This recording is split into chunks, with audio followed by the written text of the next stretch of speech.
Jews in the Balkans love to make music.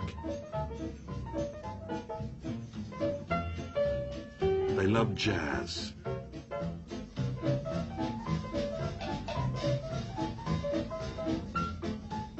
They love mandolins.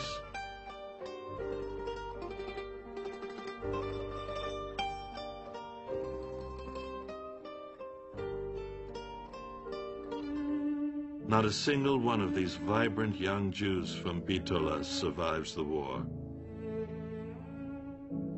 All are murdered in Treblinka. And so are these rabbis. And all these young people and children. This is a story of betrayal and abandonment. This is also a story of courage and rescue.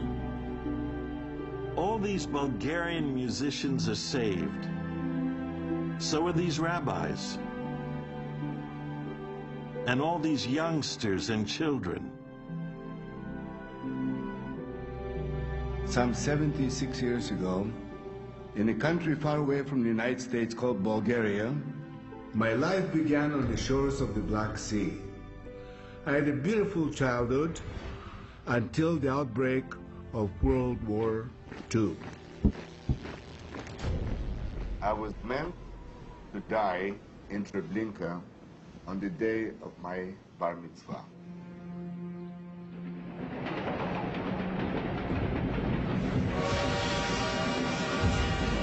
In 1943, Bulgaria rounded up 11,393 Jews and sent them on a journey of over 1,600 kilometers to the Treblinka death camp in occupied Poland.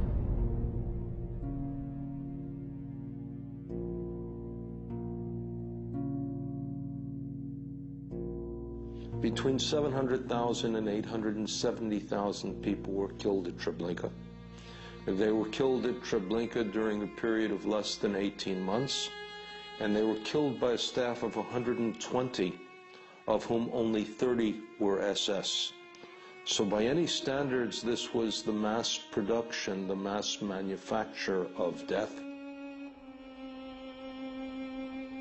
I like to come here as often as I can to remember the place we were destined to be sent in March of 1943.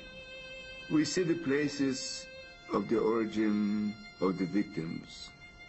We see Belgium. We see Czechoslovakia. We see Poland. We see Yugoslavia, France. We see Bulgaria, which includes the Jews of Macedonia and Thrace.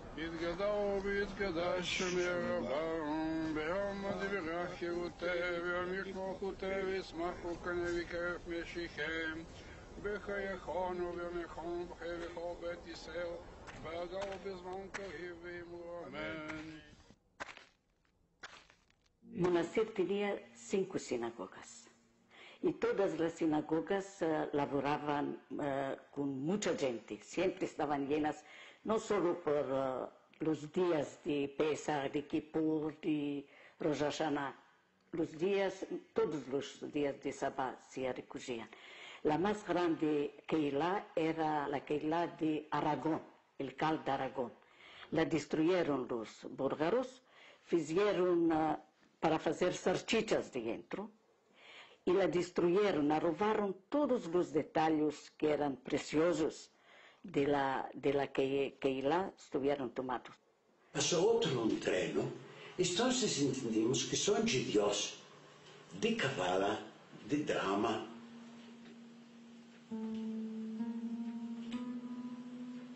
¿Qué está pasando? ¿Qué está pasando? Una persona, dice un bulgaro, están recogiendo a los judíos. This is a film about the Shoah in Bulgaria and the territories it occupied in World War II. It is a story of persecution and mass murder. and a story of the largest rescue in Holocaust history. This is a story of empty boxcars.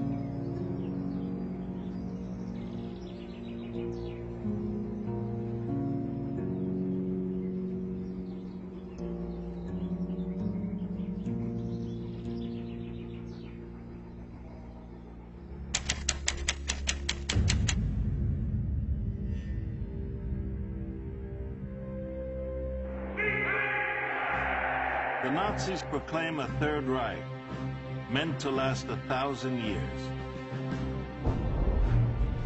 It survives 12 terrible ones. 1933, President von Hindenburg appoints Hitler Chancellor of Germany.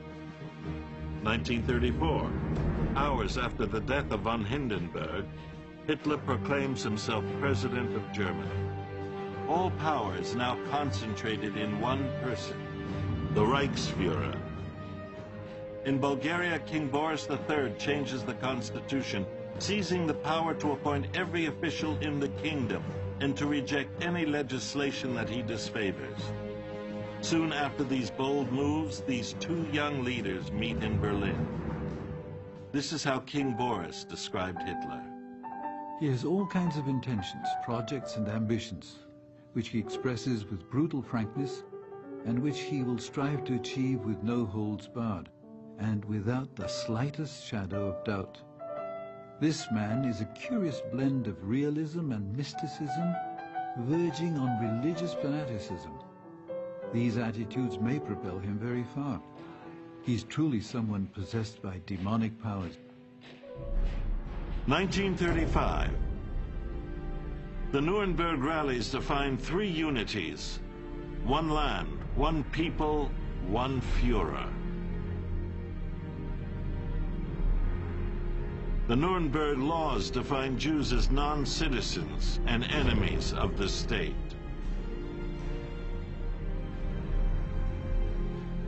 (1936) Germany hosts the Olympics.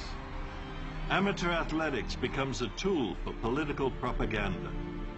King Boris flies to Berlin, where he again observes the triumph of Hitler's willfulness. He speaks off the cuff, but forcefully. No objection can ever stop the downpour of his endless words. He hardly gives one the chance to get a word in edgewise, and he doesn't seem to hear anything but his own voice.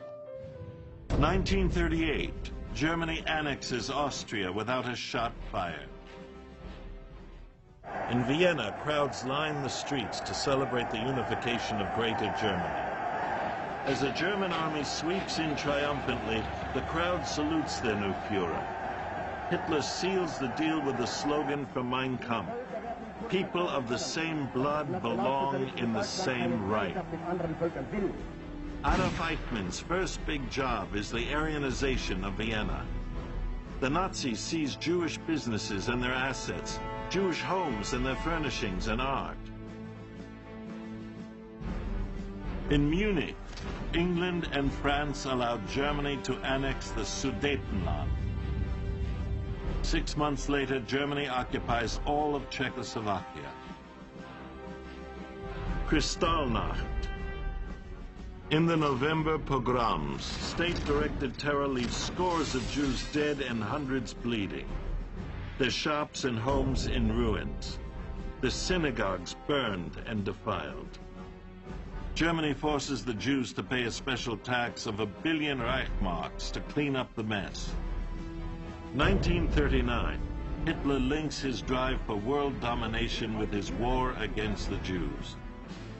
Wenn es dem internationalen Finanzjudentum in und außerhalb Europas gelingen sollte, die Völker noch einmal in einen Weltkrieg zu stürzen, dann wird das Ergebnis nicht die Bolschewisierung der Erde und damit der Sieg des Judentums sein, sondern die Vernichtung der jüdischen Rasse in Europa. Fascist Italy joins Nazi Germany in a military alliance, the Pact of Steel. Germany seizes radios. The masses gather publicly to listen to Nazi news broadcasts.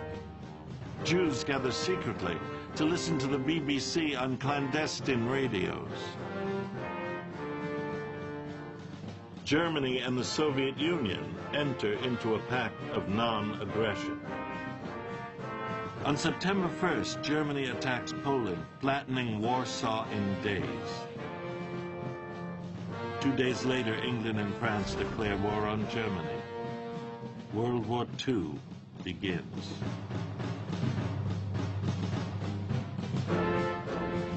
In 1940, Germany swiftly conquers Western Europe.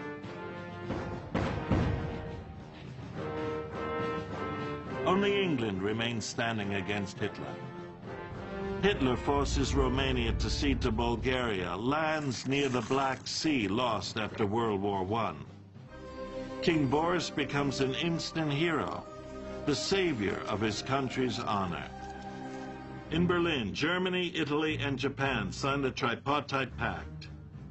Germany invites Bulgaria to join the Axis. Bulgaria remains neutral. Jews in Macedonia, Thrace, and Bulgaria still lead a carefree life. They play soccer, they go sailing. Jewish youth groups go on excursions. Outside Sofia, they climb Mount Vitosha. All this now changes. German control of Europe means proliferation of anti-Jewish laws patterned on the Nuremberg laws. King Boris appoints Bogdan Filo, a great lover of Germany, as his prime minister. Filo puts a notorious anti-Semite, Peter Gabrovsky, in charge of Bulgaria's security. Gabrovsky sends his chief lawyer, Alexander Belev, to Berlin to consult with Adolf Eichmann. Belev returns with a Bulgarian translation of the Nuremberg laws. Under the guise of protecting national security, Bulgaria targets its Jewish citizens for persecution. The law for the protection of the nation included measures such as depriving Jews of every kind of property, forcing them to pay a one-time global tax on everything they owned, prohibiting them from exercising their professions, eventually forcing them to move into ghetto areas of the major cities of Bulgaria. Bulgarians from many walks of life oppose the legislation as unjust, unconstitutional, and immoral. Writers, lawyers, church leaders, and doctors. All doctors take the Hippocratic Oath: first, do no harm, never poison a patient. Bulgarian doctors scrutinize the anti-Jewish law and diagnose its effects as poisonous. They refuse to let third parties harm their Jewish patients. We are astonished that the legislature is even considering such a law when no one is attacking or threatening our nation. The Bulgarian constitution expressly forbids the separation of Bulgarian citizens into inferior and superior categories. The war against the Jews in Bulgaria will inevitably put us morally at odds with public opinion around the world. This bill contains clauses that target only Jews. These measures cannot be considered just or useful for the defense of the nation. The law legally sanctions anti-Semitism, racism, religious inequality, and persecution. Jews argue that the law violates the Bulgarian constitution on the equal rights of all citizens. Are we, who were born here and have lived in this